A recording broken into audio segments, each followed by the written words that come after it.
Hi అండి.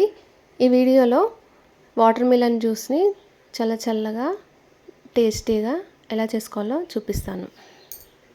ఇప్పుడు ఒక వాటర్ మిలన్ తీసుకొని 2 ముక్కలు కట్ చేసుకోవాలి. కట్ చేసుకొని తొక్క తీసేసుకొని చిన్న చిన్న ముక్కలుగా కట్ చేసుకోవాలి. ఇలా ముక్కలు కట్ చేసుకొని మిక్సీ జార్లో వేసుకోవాలి.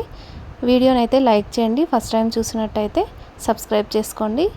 ప్లీజ్ సపోర్ట్ చేయండి, షేర్ చేయండి. ఇప్పుడు సగం ముక్క నిమ్మరసాన్ని పిండేసుకోవాలి. 1 ఇంచు అల్లం ముక్కను వేసుకోవాలి.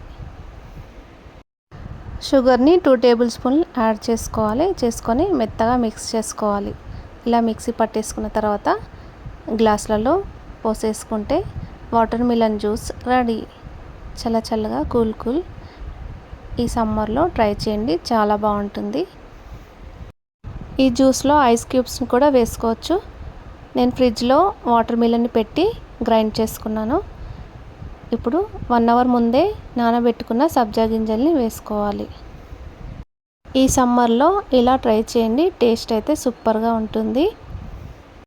వీడియో నచ్చినట్టయితే లైక్ చేయండి, షేర్ చేయండి, సబ్స్క్రైబ్ చేసుకోండి. మీరు ఒకసారి ట్రై చేసి కామెంట్ పెట్టండి ఎలా వచ్చిందో. బెల్ ఐకాన్ క్లిక్ చేయండి.